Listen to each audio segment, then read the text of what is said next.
Definitely truncated league মানে 3 point হচ্ছে সব থেকে গুরুত্বপূর্ণ ব্যাপার।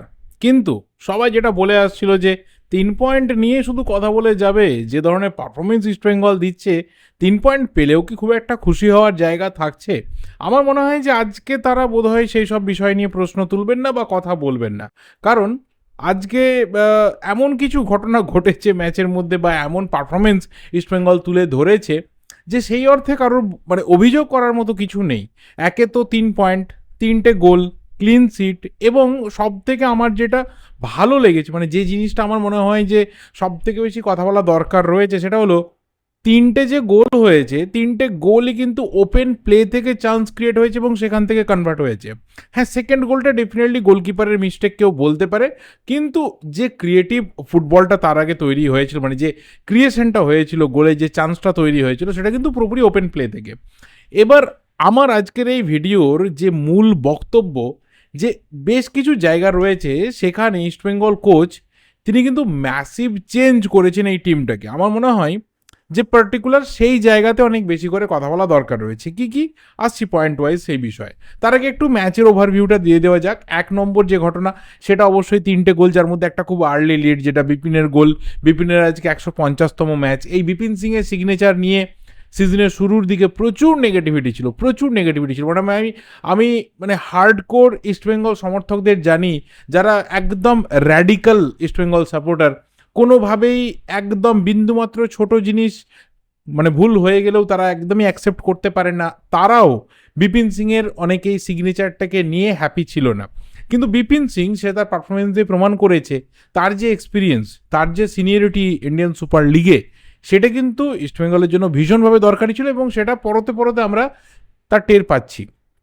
আজকে তার 150তম ম্যাচ, গোল পেয়েছে, অ্যাসিস্ট পেয়েছে, যে পারফরমেন্সটা তুলে ধরেছে। সবচেয়ে বড় কথা হচ্ছে নিজের যে জায়গাটা, নিজের যে জায়গাতে ও স্বচ্ছন্দ বোধ করে ফুটবল খেলতে, সেখান থেকে সুইচ করে একটা অন্য পজিশনে খেলা, ডিফেন্সকে হেল্প করা, মাঝ মাঠে কন্ট্রোল রাখা, আপফ্রন্টে উঠে যাওয়া, কমপ্লিট একটা কম্পোজার ওর মধ্যে দেখা গেছে। এবং নো ডাউট এই মুহূর্তে যতজন ইন্ডিয়ান প্লেয়ার ইস্টবেঙ্গলের হয়ে আপাতত এই যে 18 পয়েন্ট ইস্টবেঙ্গল আর্ন করেছে, এখানে যদি ইন্ডিয়ান প্লেয়ারদের সব থেকে বেশি অবদান কারোর আমার বলতে হয়, তাহলে আমার মনে হয় যে প্রথম নামটা ডেফিনেটলি আসবে বিপিন সিংয়ের।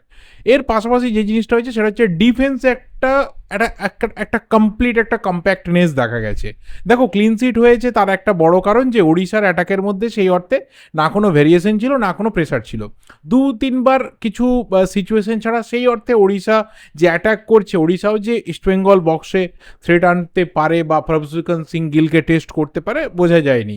প্রভসুকন সিং গিল লিটারালি টেস্টেডই হয়নি, মানে সেই অর্থে খুব চাপের কোনো সিচুয়েশন ক্রিয়েটই হয়নি। এবং সেখানে ডিফেন্স কিন্তু বেশ সলিডিটি দেখিয়েছে। অবশ্যই মোহাম্মদ রাকিবকে নিয়ে কেউ কথা বলতে পারে যে ওকে সেন্টার ব্যাক পজিশনে ততটা মানানসই লাগছে না, কিন্তু যেহেতু বিপিনের মতো একটা সিনিয়র প্লেয়ার ওর পাশে কন্টিনিউয়াসলি খেললো, কোথাও ওর যে প্রেসারটা, সেই প্রেসারটা অনেকটা ডিভাইড হয়ে গেছিলো বলতে পারে। কিন্তু আমার মনে হয় যে জিকসন এবং কেভিন সিবিএ বা পরবর্তীতে নামা জয় গুপ্তা বা তার আগে বিষ্ণু যে ধরনের রোল প্লে করেছে ডিফেন্সিভ ওরিয়েন্টেশনকে একটা কোথাও মোমেন্টাম ধরে রাখার ক্ষেত্রে, এটা কিন্তু একটা আলাদা জায়গা অস্কার ব্রুজো তিনি তৈরি করেছেন যে হ্যাঁ, ডিফেন্সিভলি ইস্টবেঙ্গলকে কিছু কিছু ম্যাচে বেশ ভালো দেখাচ্ছে। তবে অবশ্যই যখন স্ট্রং টিম সামনে আসছে, যেটা আমরা আগের ম্যাচেই দেখেছিলাম, সেখানে কিন্তু ডিফেন্স খুব ইজিলি ওপেন হয়ে যাচ্ছিল।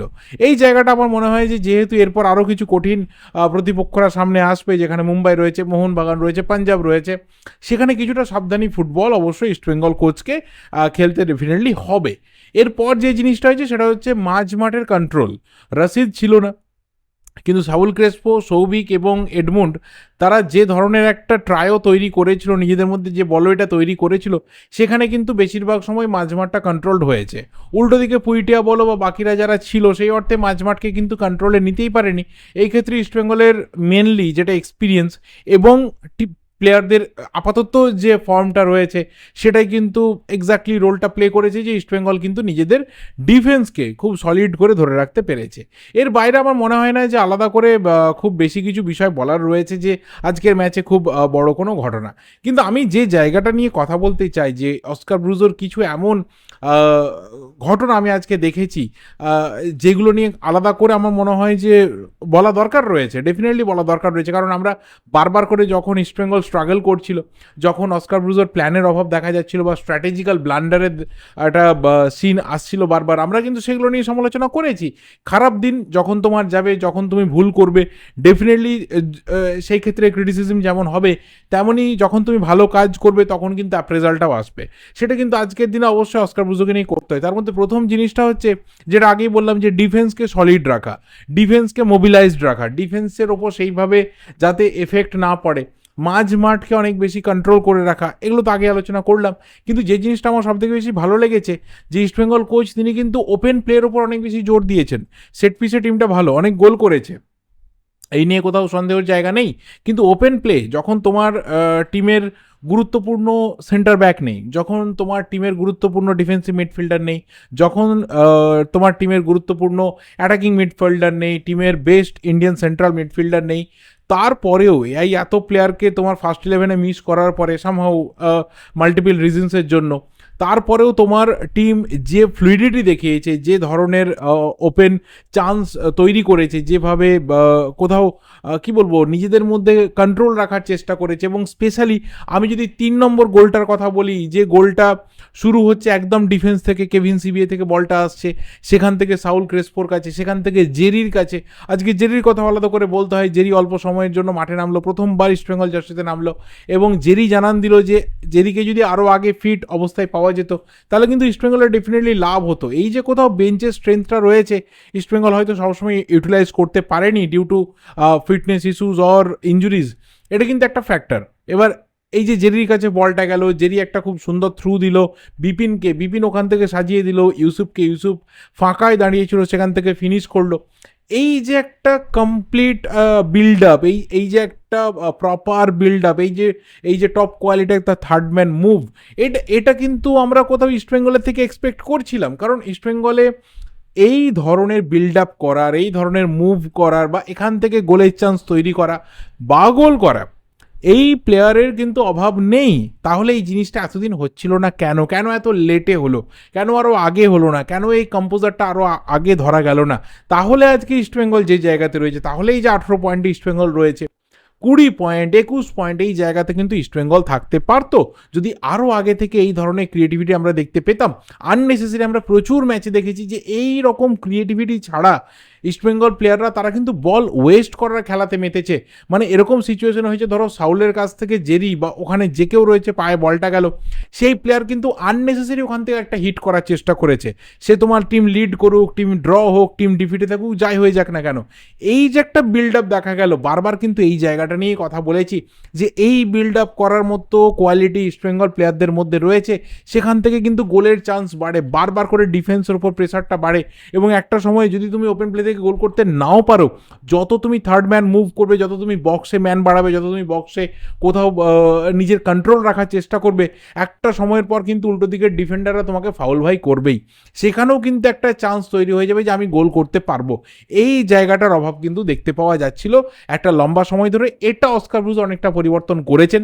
এবং সব থেকে যে বড় পরিবর্তনটা হয়েছে, দুজন প্লেয়ার তাদের রোল পুরোপুরি চেঞ্জ হয়ে গেছে। পিভি বিষ্ণু এবং বিপিন সিং, দুজন উইঙ্গার, দুজনেই লেফট উইঙ্গার, কিন্তু দুজন লেফট উইঙ্গারকে প্রপার ওয়েতে লেফট উইংয়ে ইউজ না করে কীভাবে ম্যাচের মধ্যে 100% ইনভলভ করে দেওয়া যায়, নতুন পজিশনে খেলানো যায়, নতুন একটা স্ট্রাকচারে গোটা টিমকে খেলানো যায়, এবং এই দুজন প্লেয়ারের যে রোল, দুজন প্লেয়ারের যে গুরুত্ব টিমের মধ্যে, সেটা বাড়িয়ে দেওয়া যায়, অস্কার ব্রুজও কিন্তু দেখিয়ে দিয়েছেন। পিভি বিষ্ণু আপাতত খেলছে কিন্তু লেফট উইং ব্যাকে বা লেফট মিডফিল্ডে, এবং বিপিন কিন্তু খেলছে রাইট উইং ব্যাকে বা রাইট মিডফিল্ডে। ডিফেন্সে নেমে আসছে, হেল্প করছে, অ্যাটাকে তো উঠছে, গোল হচ্ছে, অ্যাসিস্ট হচ্ছে তাদের পা থেকে। তো ডেফিনেটলি কোথাও অস্কার ব্রুজো তিনি কিন্তু ধীরে ধীরে হলেও আপাতত অনেকটা ছন্দ পেয়েছেন। কিন্তু কিন্তু এখান থেকে ইস্টবেঙ্গল সমর্থকরা সব থেকে বেশি প্রে করবে, কারণ যে 4টে ম্যাচ বাকি রয়েছে আর ইস্টবেঙ্গলের, যে 4টে ম্যাচ থেকে ম্যাক্সিমাম পয়েন্টস ইস্টবেঙ্গলকে তুলে নিতেই হবে চ্যাম্পিয়ন হতে গেলে। কারণ মুম্বাই রয়েছে, মোহনবাগান রয়েছে, পাঞ্জাব রয়েছে, এই ধরনের প্রতিপক্ষরা রয়েছে, সেখানে কিন্তু কাজ অনেক কঠিন এবং অনেক বেশি করে এই যে আজকের একটা পারফরমেন্স আমরা দেখলাম, সেটাকে শুধুমাত্র ধরে রাখা নয়, সেটার কিন্তু আপগ্রেডেড একটা ভার্সন আমাদেরকে পরবর্তী প্রত্যেকটা ম্যাচে ইস্টবেঙ্গলের তরফ থেকে এক্সপেক্ট করে যেতে হবে। দেখা যাক কি হয়। আমার অন্ততপক্ষে মনে হয় যে ইস্টবেঙ্গল যে মোমেন্টাম পেয়েছে বেঙ্গালুরু ম্যাচটা থেকে, ওইভাবে পিছিয়ে আসার পর, বারবার পিছিয়ে আসার পর, সেটাকে এত সহজে হাতছাড়া করে দিতে চাইবে না এবং ঘর থেকে অনেক দূরে গোয়ার মাঠে without any home advantage as such, কারণ এটা হোম ম্যাচ হিসেবে দেখানো হলেও এটা তো হোম ম্যাচ নয়, এটা তো কলকাতাতে খেলা হচ্ছে না, কলকাতার কোনো প্রান্তে বা ওয়েস্ট বেঙ্গলের কোনো প্রান্তে খেলা হচ্ছে না যে যেখানে ইস্ট বেঙ্গলের যারা সমর্থক রয়েছেন তারা মাঠে যাবেন এবং টিমকে চিয়ার করবেন, সেই সিচুয়েশন তো নয়, হোম অ্যাডভান্টেজ তো নেই। সেটা না পেয়েও ইস্টবেঙ্গল যে পারফরমেন্স তুলে ধরেছে, এটাকে কিন্তু কন্টিনিউ করতে হবে যদি চ্যাম্পিয়ন হতে হয়। যদি 22-23 বছর পর মানে ডোমেস্টিক লিগকে ঘরে ঢোকাতে হয়, তাহলে কিন্তু এখান থেকে যে এর পরের পরীক্ষাগুলো রয়েছে সেগুলো কিন্তু আরও কঠিন, আরও চ্যালেঞ্জিং। সেটা ইস্টবেঙ্গলকে কিন্তু এইভাবেই এগিয়ে যেতে হবে এবং উতরে যেতে হবে। বাকি তোমাদের কি মনে হয় ম্যাচ থেকে অবশ্যই কিন্তু কমেন্ট করে জানিও। যদি কোথাও কিছু পয়েন্ট মিস করে গিয়ে থাকি অবশ্যই ধরিয়ে দিও। এই ভিডিওটা এই অবধি, ভালো লাগলে লাইক করো, শেয়ার করো, দেখা হবে পরের ভিডিওতে।